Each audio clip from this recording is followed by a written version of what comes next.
HD सच्ची कहानियों पर आप सभी का स्वागत है। मैं बहुत बेचैन रहता हूँ, रातों को नींद नहीं आती है, उठ उठ कर बैठ जाता हूँ। मेरी बीवी मुझसे कहती है, तुम रात को अल्लाह की इबादत किया करो और अपने गुनाहों से तौबा किया करो। और मैं भी आपके गुनाहों के लिए अल्लाह से दिन रात मगफिरत की दुआ करती हूँ। अल्लाह बहुत बड़ा रहमान है, रहम करने वाला है। वह आपके गुनाहों को ज़रूर बख्श देगा। आप अल्लाह पर भरोसा करो और उसकी इबादत से गाफिल ना रहो। मेरे माँ बाप, मेरे सास ससुर मेरे इस परेशानी से बहुत परेशान थे। मैंने अपने माँ बाप को ये बात नहीं बताया था। मेरे ये गुनाह सिर्फ मेरी सास और मेरी बीवी को ही पता था। आज हॉस्पिटल के वार्ड में रहते हुए हमें 3 साल बीत चुके हैं और मेरा एक बेटा भी हुआ है। पर मैं खुदा की कसम खाकर कहता हूँ, मैं अपने गुनाहों की बोझ तले इस कदर दबा हुआ हूँ कि मुझे दिन रात चैन नहीं मिलता। मैं आप लोगों से पूछता हूँ, क्या मेरे इस गुनाह की कभी माफ़ी मिल सकती है? आप लोगों से मैं गुजारिश करता हूँ, मेरे इस कहानी को पूरा सुनिए। उसके बाद आप लोग भी मेरे किए गुनाह के लिए अल्लाह ताला से दुआ कीजिए। शायद आप लोगों की दुआ अल्लाह सुन ले और मुझे करार आ जाए। ये कहानी एक पारिवारिक जीवन से संबंधित है, जिसको सुनकर आपको भी बहुत सी बातें सीखने और समझने को मिलेगी। लेकिन दोस्तों, कहानी में आगे बढ़ने से पहले बस आप लोगों से वही पुरानी रिक्वेस्ट है, आप हमारे यूट्यूब चैनल को सब्सक्राइब कर लीजिए और वीडियो को लाइक कर दीजिए, जिससे मेरा भी हौसला बढ़ता रहे और मैं आपके लिए रोज़ाना नई नई इंटरेस्टिंग कहानी लेकर आती रहूँगी। चलिए लिए चलती हूँ उसी कहानी के तरफ। मैं अस्पताल में मुर्दा घर का हेड इंचार्ज था। जो भी जवान लड़की उस मुर्दा घर में रखी जाती तो रात के सन्नाटे में मैं उसे निकाल कर उसके साथ शारीरिक संबंध बनाता था। एक रात एक डॉक्टर से बहुत बड़ी गलती हो गई। उस डॉक्टर से एक कुंवारी लड़की की मौत हो गई तो उसने उस केस को रफा दफा करने के लिए उसने मुझे लाखों रुपए देकर चला गया। मैं जब उसे कब्र में दफनाने कब्रिस्तान ले गया तो मेरा नीयत खराब हो गया, इसलिए मैंने उसके कपड़े उतारे। उसका बदन बहुत खूबसूरत था। जैसे ही मैं उस लाश को अर्धनग्न करके उसके साथ शारीरिक संबंध बनाने लगा तो मेरे रोंगटे खड़े हो गए, क्योंकि मेरी उंगलियां धीरे धीरे उस हसीना के बदन पर घूम रहा था जो बिल्कुल बेजान सी मेरे सामने पड़ी थी। उसकी रंगत चांदनी की तरह दमक रही थी। उसके होठों की खूबसूरती मुझे मदहोश कर रही थी। ऐसा हुस्न मैंने आज तक कहीं नहीं देखा था, जबकि आज तक मैंने कई जवान लड़कियों के साथ मैं ये सब कर चुका था जिसकी मैं ख्वाहिश रखता था। लेकिन ये लड़की सबसे अलग थी। ना सिर्फ खूबसूरत थी बल्कि चेहरे पर इस कदर मासूमियत थी, मैं हैरान रह गया था। मैंने धीरे से उसके ऊपर से चादर हटाई थी, अपनी निगाहों से उसे अपने अंदर उतारने लगा था। उसके हाथों की मक्खन जैसी उंगलियों को मैंने अपनी उंगलियों में चिपका कर देखा था और खुद पूरी तरह उस पर झुक गया था। उसे देखने के बाद मेरे दिल में खुद ब खुद एक ख्याल आया था, इतनी जवानी में कैसे ये मौत के मुंह में चली गई। ये अगर जिंदा होती तो उसका हुस्न शायद और भी गजबनाक होता। मेरे हिसाब से वो कोई 18-19 साल की जवान लड़की थी, जो 1-2 साल बीतने के बाद तो पूरी तरह से खिलकर गुलाब बन जाती और किसी का भी चैन लूट सकती थी। मैंने आगे बढ़कर उसकी गर्दन पर अपने दहकते हुए होंठ रख दिए थे, अपनी गहरी सांस उसके होंठों पर छोड़ दी थी। धीरे धीरे उसे छूते हुए मैं उसकी खुशबू को अपने अंदर उतारने लगा। उसके अंदर से ऐसी खुशबू आ रही थी जैसे वह किसी फूलों के बाग से नहाकर आई हो। उसने एक अजीब सा खुला कुर्ता पहन रखा था, जिसे उतारना मेरे लिए बहुत आसान था। आमतौर पर ऐसे कुर्ते आदमी पहनते हैं, क्यों उस लड़की ने ये कुर्ता पहना हुआ था? मैंने बहुत धीरे से वह कुर्ता उसके बदन से अलग किया। मैं उस मोम की गुड़िया को नुकसान नहीं पहुंचाना चाहता था। मेरी नज़रें उसके हुस्न से हैरान होने लगी।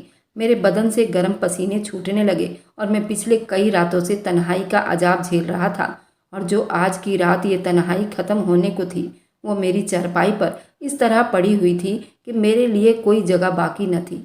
मैं जैसे तैसे उसमें समाने की कोशिश करने लगा। मैंने किसी तरह उसे अपने सीने से लगाया था और अपने होठों से उसके पूरे जिस्म को छूने लगा था। वह मासूम सी दुबली पतली लड़की और मैं एक लंबा चौड़ा जवान मर्द, और वह जिंदा होती तो शायद मेरे जज्बात को बर्दाश्त ना कर पाती। मेरी मजबूत पकड़ की वजह से ये कब्रिस्तान उसकी चीखों से गूंज उठता। मेरे अंदर हर गुजरे पल के साथ और ज्यादा बेचैनी बढ़ती जा रही थी और मैं अपने होठों से अपने प्यास को बुझाने की नाकाम कोशिश कर रहा था। लेकिन कुछ देर के बाद मेरी बर्दाश्त खत्म हो गई तो मैंने धीरे से उसके ऊपर से चादर फेंक दी और रही सही कपड़े भी उसके बदन से अलग कर दिए। उसका हसीन वजूद बिल्कुल खुले हालात में मेरे सामने था और मैं बेकाबू अपनी हद से आगे बढ़ने लगा था। हमेशा एक बेजान कंवारी लड़की को इस्तेमाल करके मैं खुश होता था, लेकिन उस लड़की का बेजान होना मेरे अंदर की तड़प को बेहाल कर रहा था, मेरे दिल को बुरी तरह से धड़का रहा था। वह भी मेरे जज्बात को महसूस करे। मैं उसे झकझोरने की नाकाम कोशिश कर रहा था, ये जानते हुए भी वो एक मुर्दा लड़की है। मैं पूरी तरह से अपने होश खो बैठा था। मैंने जैसे ही पूरी तरह उसके साथ अपनी ख्वाहिश पूरी करने की कोशिश की तो मेरे रोंगटे खड़े हो गए। मेरा नाम जब्बार था, लेकिन मैं बहुत ही बदनसीब था। जिंदगी में कभी कुछ हासिल ना कर सका, हमेशा माँ बाप के तानों का शिकार रहा। वे चाहते थे कि मैं पढ़ लिख कर कुछ बन जाऊं, लेकिन मेरा दिमाग तो बहुत तेज था और मैं बहुत कुछ करना भी चाहता था। उसके बाद मैंने 10वीं तक पढ़ाई की और कुछ तो मेरे घर का माहौल भी बहुत बेकार था। मेरे माँ बाप हमेशा आपस में लड़ाई झगड़ा करते थे और सबसे बड़ी बात ये थी, मेरा जो बाप था वह एक कब्र खोदने वाला काम किया करता था और वह चाहते थे कि माँ और हम सब कब्रिस्तान में मुफ्त के क्वार्टर में सुकून की ज़िंदगी गुजारे और यहीं रहकर मैं अच्छी पढ़ाई हासिल कर लूं। लेकिन माँ को कब्रिस्तान में रहते हुए डर लगता था। माँ बार बार गांव जाने की जिद लगा रखी थी। इसी बात को लेकर घर में बहुत ज़्यादा लड़ाई झगड़ा होता था। पापा की जिद्दी और गुस्से के आगे माँ मजबूर हो जाती थी, लेकिन माँ मुझे मार पीट कर पापा का सारा गुस्सा मुझ पर निकाल देती थी। माँ मेरी सगी माँ थी, लेकिन जब मारने पर आती तो मुझे अधमरा कर देती थी। माँ को ये लगता था मेरे भविष्य की वजह से माँ पापा को गांव नहीं जाने देते, जबकि माँ का सब घर बार गांव में ही था और उन्हें ये ज़िंदगी बिल्कुल भी पसंद नहीं थी। जबकि पापा चाहते थे मैं यहीं पढ़ूँ लिखूँ और फिर किसी काबिल बन जाऊँ और मैं हमेशा के लिए शहर में ही रह जाऊँ। पापा को गांव की ज़िंदगी से बड़ा बैर था, मगर 10वीं के बाद ना ही मैंने कोई अच्छी पढ़ाई की। जब 12वीं क्लास में पहुंचा तो मुझे पढ़ने का दिल नहीं करता था। पापा गुस्से में मुझे घर से निकाल दिया करते थे। मेरे अंदर एक अजीब सी नफरत उभर गई। हंसता मुस्कुराता चेहरा मुझे जहर लगने लगा और कब्रिस्तान की चार दीवारी में सुकून महसूस होने लगा। ऐसे ही मैं 18 साल का हो गया और पापा को पता चल गया कि मैं उनके भविष्य का सहारा नहीं बन सकता। मुझे अफसर बनता देखना चाहते थे। इसलिए एक दिन पापा कहने लगे, मैं रिटायर हो रहा हूँ, मेरी उम्र हो गई है, अब मैं ये मेहनत ज़्यादा नहीं कर सकता हूँ। मैं चाहता हूँ कि अगर तुझे कुछ नहीं करना तो फिर मेरी जगह संभाल ले। पापा की बात सुनकर माँ के तन बदन में आग लग गई। माँ कहने लगी, इसकी वजह से तुमने मुझे सारी जिंदगी इस कब्रिस्तान में झोंक दिया था और अब चाहते हो कि बाकी जिंदगी भी हम उसके साथ ही गुजार दें। मुझे अभी इसी वक्त गांव वापस जाना है। माँ ने ऐसा हंगामा खड़ा कर दिया था।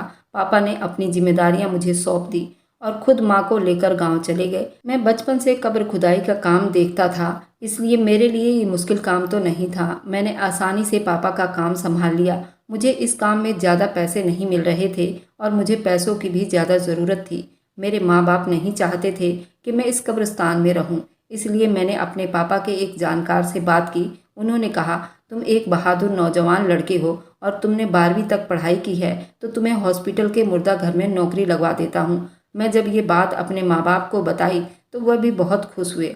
वे तो यही चाहते थे मैं हमेशा से नौकरी करूं और इस कब्रिस्तान से निकल जाऊं, लेकिन उन्हें ये नहीं पता था कि मैं यहाँ से निकलना ही नहीं चाहता, बल्कि इसी दलदल में धंसने वाला हूँ। मैं जहाँ नौकरी कर रहा था उस वार्ड में सिर्फ औरतों की ही मुर्दा लाशों को लाया जाता था, जिसमें लड़कियाँ, औरतें, बूढ़ी, बच्ची सभी होती थीं।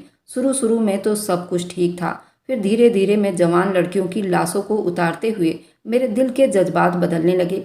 मेरे दिल में बहुत सी ख्वाहिश उठने लगी। मैंने हमेशा से कब्रिस्तान की वीरान जिंदगी को देखी थी। अब मुझे अपनी ज़िंदगी में कुछ रंगीन दुनिया चाहिए थी। शायद यही मेरी जवानी का वक्त था। मेरा रिश्ता बचपन से ही मेरी बुआ की बेटी से तय हुआ था।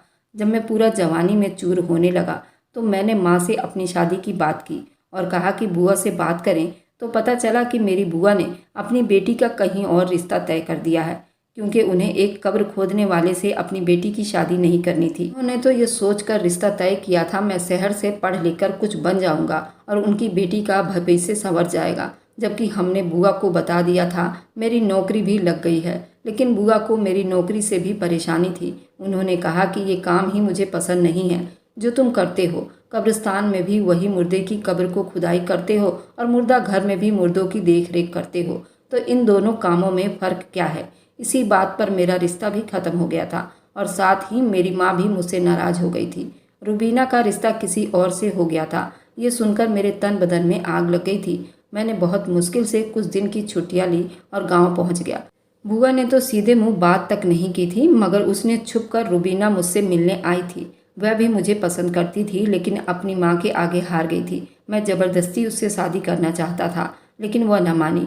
उसने खुद मुझसे अपना दामन छुड़ा लिया। वह भी सारी जिंदगी कब्रिस्तान में नहीं रहना चाहती थी। मैं पूरी तरह हार कर वापस शहर लौट आया था। मैंने सोच लिया था अब मैं कभी पलटकर गांव नहीं जाऊंगा। मैं बिल्कुल तन्हा इस मुर्दा घर के क्वार्टर में सारी सारी रात करवटें बदलने लगा। जवानी उरूज पर थी। मेरे ऐसे जज्बात को संभालना बड़ा मुश्किल था, मगर मुझे इस बात का भी यकीन हो गया था कि मुझ जैसे इंसान से कोई लड़की शादी नहीं करेगी। ऐसे ही एक रात मैंने मुर्दा घर के क्वार्टर में चक्कर लगा रहा था। तभी एक डॉक्टर मेरे पास आया और उसने मुझे कुछ पैसे दिए और कहा, तुम तो एक कब्रिस्तान के क्वार्टर में रहते हो ना, इस लड़की को जल्दी ले जाकर वहाँ दफना दो। मुझसे एक बहुत बड़ी गलती हो गई है। इस लड़की की जान मेरी गलती की वजह से चली गई है। जितना जल्दी हो सके अपने कब्रिस्तान में इसे ले जाकर दफना दो। उस डॉक्टर ने पैसे मुझे इतने ज़्यादा दिए थे, मैं इसी लालच में आ गया। उस लड़की को जल्दी वहाँ से लेकर कब्रिस्तान की तरफ चला आया जहाँ मेरा क्वार्टर था। उस मुर्दा लड़की को कब्रिस्तान लेकर पहुँच गया। मुझे ऐसे काम में जरा भी डर नहीं लगता था, क्योंकि मैं इस काम को बड़े दिनों से करते आ रहा था। जब मैंने ये काम पहली बार किया था, उस दिन मैंने देखा एक कफन चोर जो ताज़ा कब्र खोद कर कफन चोरी करके भागा है। उसे तो मैं ना पकड़ सका, लेकिन जब उस कब्र के पास पहुंचा तो मुझे याद आया कि शाम को ही मैंने एक जवान लड़की के लिए ये कब्र तैयार की थी। कफन चुराने के लिए उस चोर ने कब्र खोली थी। खुली हुई कब्र देखकर मेरा दिल मचलने लगा। शैतान मुझ पर हावी हो गया, इसलिए बिना सोचे समझे वहीं अंदर दाखिल हो गया। और फिर उस रात पहली बार मैंने वह हरकत की थी जिसकी वजह से शायद मैंने अपना सारा डर खो दिया था। मैं इस्लाम से भी बिल्कुल खारिज हो गया था। मेरे अंदर जो शैतान था वह एक जानवर की तरह काम कर रहा था। लेकिन गुनाह इंसान को इतना सख्त दिल कर देता है, फिर उसे खुदा का खौफ भी नहीं रहता। इसलिए अब आने वाली ज़िंदगी में मैं इस तरह हरकतें कर रहा था। मेरे दिमाग में ये बात सवार हो गई थी, एक कब्र खोदने वाले आदमी को कोई अपनी बेटी नहीं देगा, तो फिर मैं क्यों दूसरों की बेटियों की इज्जत को बख्शता। जब भी किसी जवान लड़की की मैयत आती तो मैं उसी रात उसकी कब्र में दाखिल हो जाता और अपने जज्बात को बेकाबू कर देता। ज़्यादातर मेरा निशाना जवान लड़की और कुंवारी लड़की होती थी, जिनके साथ जिना करके मुझे बहुत खुशी मिलती थी। मुझे पकड़े जाने का भी कोई डर नहीं था, क्योंकि इस कब्रिस्तान में मैं अकेला कब्र खोदने वाला था। ये कब्रिस्तान शहर से थोड़ा हटकर था, इसलिए रात के वक्त यहाँ ज़्यादा कोई नहीं आता था। ये भी एक ऐसी रात थी, सर्दी का रात था। उस रात मेरा दिल बड़ा बेचैन हो रहा था। तभी वह डॉक्टर उस लड़की को मेरे पास लेकर आया।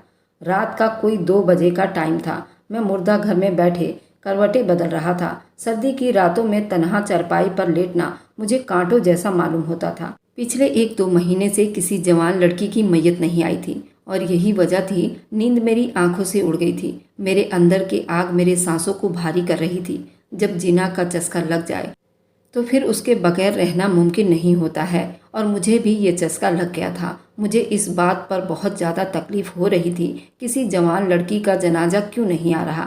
मैं पूरी तरह तड़प रहा था। मेरा बस चलता तो मैं दोबारा किसी इस्तेमाल की हुई लड़की का ही इस्तेमाल कर लेता, लेकिन मैं सिर्फ ताज़ा मैयत के साथ ही जीना करता था, इसलिए मजबूर था। ऐसा बहुत कम ही होता था। मुझे 1-1, 2-2 महीना इंतज़ार करना पड़ता था। इस सर्दी के रात में ऐसे किसी लड़की की मैयत ना आई, वरना हफ्ते 2 हफ्ते में कोई ना कोई जवान लड़की मुझे मुफ्त में मिल जाती थी, और मैं अपने अंदर की आग बुझा लिया करता था। अपने बाप का ये पेशा भी मैंने इसीलिए अपनाया था कि मुफ्त में अपनी ख्वाहिश को पूरा कर सकूं। अब तो कई सालों से मैं ये काम कर रहा था, इसलिए मेरे अंदर ना ही कोई डर था, ना ही कोई झिझक। अब जब भी कोई अपनी जवान लड़की को दफना कर जाता तो मैं रात के अंधेरे में चुप से उस कब्र को खोलता और उसके पैरों की तरफ से अंदर चला जाता, और फिर अपनी प्यास बुझाकर वहीं से वापस आ जाता, और किसी को कानों कान खबर भी ना होती थी। मुझे बड़ी उम्र की औरतों में कोई दिलचस्पी नहीं थी, सिर्फ कुंवारी लड़कियां पसंद थी, जिनका नरम चमड़ा मुझे सुकून पहुंचाता था। अब भी मैं किसी ऐसे ही बदन के लिए तड़प रहा था। मैं अपने आप को, अपने जज्बात को संभालने की कोशिश कर रहा था। तभी वह डॉक्टर उस लड़की को लेकर आया। उसके चेहरे पर बहुत ज़्यादा परेशानी थी, और गोद में चादर में लिपटा हुआ एक मुर्दा लाश, जिसे उसने बहुत मुश्किल से अपने बाजू में उठा रखा था, और मुझे कहा, मैं तुम्हें 2.5 लाख रुपए देता हूँ, तुम इस लड़की को जल्दी अपने कब्रिस्तान ले जाओ। उसको कफन दफन की जिम्मेदारी मैं तुम्हारे ऊपर दे रहा हूँ। और फिर तेजी से उस लड़की की मैयत को मेरे चरपाई पर छोड़कर वापस चला गया। उसके बदन पर कफन भी नहीं थी, बल्कि घर के चादर में लिपटी हुई थी। पीछे की तरफ मैंने पहले से ही कुछ कब्र खोद रखी थी, क्योंकि कभी कभार रात के वक्त मैयत आ जाया करती थी। इसलिए उस लड़की को दफन करना मेरे लिए कोई मुश्किल काम नहीं था, मगर उससे पहले उसका चेहरा देखना चाहता था। कुंवारी लड़की का नाम सुनकर वैसे ही मेरे दिल में आग उठने लगी थी और ये सोचकर खुश हो गया था, इस बार अपनी ख्वाहिश पूरी करने के लिए मुझे किसी कब्र में उतरना नहीं था, बल्कि लड़की खुद ब खुद मेरे चारपाई पर मौजूद थी और मुझे रोकने वाला कोई नहीं था। फिर तो पूरे महीने 2 महीने बाद मुझे कोई मुर्दा लड़की मिलती। उस लड़की को मैं अपने क्वार्टर में लाते ही मैंने क्वार्टर का दरवाज़ा अच्छी तरह से बंद किया और धीरे से चादर उस लड़की के चेहरे से हटा दी। जैसे ही मेरी नज़र उसके चेहरे पर पड़ी तो मैं तो हिलना ही भूल गया। मैं बिल्कुल अपनी जगह पर जम गया था। वह इस कदर हसीन थी कि उस पर से नज़र हटाना मुश्किल हो गया था। मैं खुद बेकाबू होने लगा था। मैंने धीरे से झुककर उसके होठों को चूम लिया था। मेरी उस हरकत ने मेरी बेताबियों को और भी ज़्यादा ऊंचाई पर पहुंचा दिया था। मैंने धीरे से अपनी उंगलियां उसके चेहरे से लेकर उसके गर्दन तक फेरनी शुरू कर दी। मुझे एहसास हो रहा था वह बहुत ही नरम और नाजुक लड़की थी, जिसका इंतकाल हुए शायद ज़्यादा देर नहीं हुई थी, क्योंकि उसका जिस्म अभी बिल्कुल नरम पड़ा हुआ था। उसकी बॉडी बिल्कुल साफ सुथरी थी, किसी तरह का कोई निशान नज़र नहीं आ रहा था। चेहरे से भी प्यारी मालूम हो रही थी। न जाने उसकी मौत के पीछे क्या वजह थी। मुझे उस वक्त वजह जानने में कोई दिलचस्पी नहीं थी। मैं बस बुरी तरह से उसे झकझोर रहा था, वो मेरे जज्बात के आग को ठंडा करे। लेकिन वो बेजान लड़की थी, मेरे लिए कुछ नहीं कर सकती थी। मुझे खुद ही अपनी आग बुझाना था। मैं अपनी हर हद पार करते हुए जैसे ही उसके साथ शारीरिक संबंध बनाने की कोशिश करने लगा तो मेरे कदमों के नीचे से जमीन निकल गई। मैंने उस लड़की की बॉडी को छोड़कर पीछे भागा और फिर उसके बदन पर चादर फेंक कर क्वार्टर से बाहर निकल गया था। मेरी सांस बड़ी तेजी से चल रहा था। कितनी ही देर मैं बदहवास रहा, क्वार्टर के बाहर खड़ा रहा और फिर जब मुझे कुछ होश आया तो मैं दोबारा अंदर गया और अंदर के मंजर ने मेरी जान ही निकाल कर रख दी थी। वह लड़की कौन थी? उस डॉक्टर ने इतनी जल्दीबाजी में उसको दफनाने के लिए क्यों कह गया था? आखिर उस डॉक्टर से ऐसी कौन सी गलती हुई थी? ये सवाल थे जो अब मेरे लिए जानना जरूरी हो गया था। वह लड़की अभी मरी नहीं थी, मेरे सामने चरपाई पर बैठी थी। उसने वही ढीला कुर्ता पहना हुआ था, चादर अपने आजू बाजू में लपेटी हुई थी और बहुत ज़्यादा रो रही थी। मुझे देखकर वह चीखने चिल्लाने लगी। वह तो शुक्र था यहाँ वीरान जगह थी, उसकी चीख सुनकर यहाँ आने वाला कोई नहीं था। मैंने उसे बड़ी मुश्किल से चुप करवाया और बताया वो यहाँ कैसे पहुँची और किसने मुझे उस लड़की को सौंपा था। फिर जब मैंने उससे सवाल जवाब शुरू किया तो उसने एक ऐसी हकीकत बताई जिसे सुनकर मेरे रोंगटे खड़े हो गए। उस लड़की का नाम अंजुमन था। एक बहुत ही शरीफ और गरीब घर की लड़की थी। वह घर में बच्चों को होम ट्यूशन दिया करती थी। उसी के कमाने से उसका पूरा घर चल रहा था। उस लड़की का बाप इस दुनिया में नहीं था। उसके और भी छोटे भाई बहन थे और उन सभी का खर्चा यह अकेले चला रही थी। उसने अपने मरे हुए बाप की जिम्मेदारी अपने कंधों पर ले ली थी।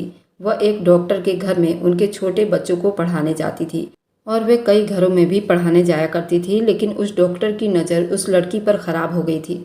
फिर ये भी उसे इस घर से काफ़ी अच्छा पैसा मिल रहा था, इसलिए अपने काम से बहुत खुश थी। मगर उसे धीरे धीरे एहसास हुआ कि इन बच्चों का बाप किसी न किसी बहाने से उस कमरे में चक्कर काटता रहता है जहाँ वो बच्चों को पढ़ाती थी। वे अपना मुंह छुपा लेती थी, नकाब करती थी, कभी कभी तो मास्क भी लगा लेती थी, लेकिन किसी न किसी बहाने बच्चों का बाप बेधड़क अंदर आ जाया करता था। उसका दीदार करके चला जाता। उसने कई बार इन बच्चों के माँ से भी शिकायत करने की कोशिश की। जहाँ पर पढ़ाती थी वह सोसाइटी थी और वहाँ सीमित लोग थे जिनकी नज़रों में अंजुमन जैसी लड़कियों को पुरानी सोच की मानी जाती है। उन बच्चों की मां ने इस बात पर कभी यकीन करने की कोशिश नहीं की उसका पति अंजुमन पर बुरी नज़र रखने लगा है। एक दिन वे बच्चों को पढ़ाने के लिए अंदर गई तो एक नौकरानी ने उसे एक कमरे में बिठा दिया, लेकिन बच्चे उस कमरे में नहीं थे। कुछ देर बैठने के बाद उसे एहसास हुआ कि घर में सन्नाटा है। बच्चों का शोर भी सुनाई नहीं दे रहा था और ना ही वो पढ़ने के लिए कमरे में आए थे। फिर जब उसे इस बात की समझ आई तो उस कमरे से निकलने लगी, मगर उन बच्चों का बाप अचानक कमरे में दाखिल हुआ और उसने कमरे का दरवाज़ा बंद कर लिया। अंजुमन जान गई थी उसकी नीयत खराब हो गई है, लेकिन उसने पहले की वह शोर मचाती और हंगामा करती। उसने अंजुमन को अपने काबू में कर लिया। उसने मुंह पर अपना हाथ रख दिया। अंजुमन की आवाज़ उसके हलक में ही दम तोड़ गई थी और अंजुमन को घसीटता हुआ उसके कमरे से अपने बेडरूम में ले गया। घर में उस वक्त कोई नौकरानी भी मौजूद नहीं थी। जिस नौकरानी ने उसे कमरे में बिठाया था वह भी न जाने कहाँ चली गई थी। उस आदमी ने अंजुमन को अपने बिस्तर पर फेंका और जग भरकर अंजुमन के ऊपर पानी डाल दिया। अंजुमन बुरी तरह से घबरा गई थी। उस डॉक्टर ने उसका कपड़ा भी उतार दिया। वह सफ़ेद रंग के कमीज सलवार पहनी हुई थी। पानी पड़ते ही उसका पूरा बदन साफ नजर आने लगा। वह आदमी बड़ी बेताबी से अंजुमन पर हमला किया। अंजुमन ने खुद से बचाने के लिए बिस्तर से उठकर भागी, लेकिन कुछ पानी उसके फर्श पर भी गिर गया था, जिसकी वजह से वो फिसलकर उसी पर गिर गई। अपने होश खो बैठी थी। उसके बाद उसे कुछ याद नहीं था और जब उसे होश आया था तो वह इस हाल में थी, मेरे क्वार्टर में मौजूद थी। ये कहकर वह फूट फूट कर रोने लगी। मैंने उसे बताया उसे लाने वाला एक आदमी है और ये कहकर मेरे पास छोड़कर गया है। मुझसे एक बहुत बड़ी गलती हो गई है। वह तुम्हारे कफन दफन के लिए पैसे भी देकर गया था। मैंने उसे बताया कि वह जब यहाँ आई थी तो उसकी इज्जत बिल्कुल ठीक ठाक थी। उसके बदन पर कोई खरोच नहीं थी। अगर उसकी इज्जत को किसी ने नुकसान पहुँचाने की कोशिश की थी तो वो मैं था, लेकिन मैं भी उसके साथ शारीरिक संबंध नहीं बना सका था क्योंकि उससे पहले ही उसे होश आ गया था। उसे रोता हुआ देखकर मुझे न जाने क्यों बहुत तकलीफ हो रही थी। मैंने हाथ जोड़कर उससे माफ़ी मांगी और उसे उसके घर पहुंचाने की जिम्मेदारी अपने कंधे पर ले ली। वो परेशान थी, आधी रात हो चुकी थी। उसे अपनी विधवा माँ का ख्याल आ रहा था, इसलिए मैं उस रात उसे लेकर उसके घर की तरफ निकल पड़ा। उसकी माँ वाकई बहुत परेशान थी। उसके गले लगकर फूट फूट कर रोने लगी थी। अंजुमन की इज्जत पूरी तरह से खराब नहीं हुई थी, लेकिन कहीं न कहीं मैंने उस पर हाथ डाला था। इसलिए मैंने उससे शादी की पेशकश की और बता दिया कि मैं कब्र खोदने वाला हूँ। अपने बीते हुए कल के गुनाहों को कबूल भी कर लिया। अंजुमन में ऐसी क्या बात थी, मैं खुद ब खुद उससे मिलने के बाद अपने गुनाहों के बोझ को महसूस कर रहा था। मैंने अंजुमन को अपने किए हर गुनाह को बता दिया था। ये भी बता दिया था कि मैं अपनी हर गलती पर अब बहुत ज़्यादा शर्मिंदा हूँ। अंजुमन ने मुझे दोबारा कलमा पढ़ा दिया था। मेरे कहने पर 2 दिन के बाद मुझसे निकाह भी कर लिया था। उसके छोटे छोटे भाई बहन थे जिनके खातिर वह बहुत ज़्यादा मेहनत करती थी। किराए का घर था। मैं उसके घर वालों को भी अपने क्वार्टर में ले आया और उनकी ज़रूरत को अपनी जिम्मेदारी समझ लिया। अंजुमन को अल्लाह रसूल में बहुत ज़्यादा दिलचस्पी थी। मुझे बहुत समझाती थी। धीरे धीरे मुझे हर बुरे और अच्छे कामों के लिए समझाने लगी और मुझसे तौबा करवाने लगी। मेरे हर गुनाह पर मुझे पछतावा था और मैं हर रोज़ अपने गुनाह पर शर्मिंदा था। अब दिन रात आंसू बहाने लगा था। इस बात को करीब 2 महीने ही बीते थे। एक दिन कब्रिस्तान में एक नई मैयत को लाई गई थी। मैं कब्र तैयार कर चुका था, बस दफनाने का काम बाकी था। जब उस चेहरे पर मेरी नज़र पड़ी जिसका पूरा जिस्म झुलसकर जल चुका था, होंठ भी बिल्कुल काले पड़ चुके थे, सिर्फ चेहरा सलामत था। इस चेहरे को लाखों चेहरों में भी मैं पहचान सकता था क्योंकि ये वही डॉक्टर था जो अंजुमन को लाया था। और फिर जब मैंने मालूम किया तो पता चला कि वह आदमी बहुत बुरी तरह से जलकर मर गया है। लोग दबे दबे शब्दों में कह रहे थे कि जो दूसरों की इज्जतों के साथ खेलता है उसका अंजाम ऐसा ही होता है। मैंने जब मालूम की तो मुझे पता चला कि वह गरीब लड़कियों का मजबूरी का फ़ायदा उठाता था। उसकी गाड़ी से यह हादसा हुआ था और रोड पर चलती गाड़ी में आग लग गई थी। वह पूरी तरह से झुलस गया था, बस उसका चेहरा बाकी रह गया था। जिस्म का हर जगह जगह हिस्सा बिल्कुल जल गया था। तो बुरे काम का बुरा नतीजा तो होना ही था। जिन हाथों से वह जिना करता था वह तो बुरी तरह से जल चुका था, यहाँ तक कि उसके होंठ भी जलकर भस्म हो गए थे। अल्लाह ने उसके चेहरे को इसलिए बाकी रखा था ताकि शायद मैं उसका अंजाम देखकर और ज़्यादा सबक हासिल कर सकूं। उसे कफन दफन करने के बाद मैं सारा वक्त रोता रहा और अल्लाह से माफ़ी मांगता रहा। आज भी मेरे दिल को करार नहीं आता। मुझे डर लगता है कहीं मेरा अंजाम भी ऐसा ना हो, मगर मेरी बीवी मुझे समझाती है मैं तौबा कर चुका हूँ। अल्लाह तौबा को कबूल करने वाला है। क्या आप लोगों को लगता है मुझे अल्लाह की तरफ से तौबा मिल जाएगी या यूं ही क़यामत तक मैं अपने गुनाहों तले दबा रहूँगा? मैं आप सभी लोगों से गुजारिश करता हूँ, आप लोग मेरे लिए दुआ कीजिए और मेरे गुनाहों को अल्लाह माफ़ करे। जब मेरे माँ बाप को पता चला कि मैं शादी की है तो वे दोनों भी खुश हो गए। मैंने ये कब्रिस्तान का क्वार्टर छोड़कर जहाँ अस्पताल में रात को नौकरी करता था वहीं पर 3 कमरों का क्वार्टर मुझे मिल गया। अब मैं अपनी बीवी, बच्चे और अपने माँ बाप और अपने सास के साथ रहता हूँ और उन सभी की खिदमत करने की कोशिश करता हूँ। अगर आपको आज की कहानी पसंद आई है तो वीडियो को ज़रूर लाइक कीजिएगा और अपने दोस्तों के साथ शेयर भी कीजिएगा। और हाँ, अगर आपने अभी तक हमारे चैनल को सब्सक्राइब नहीं किया है तो ज़रूर सब्सक्राइब कर लें। मिलते हैं हम अपनी कल की एक नई दिलचस्प कहानी के साथ। मुझ पर सदा अपना प्यार और स्नेह बनाए रखें। सभी को मेरा प्यार भरा नमस्कार दोस्तों।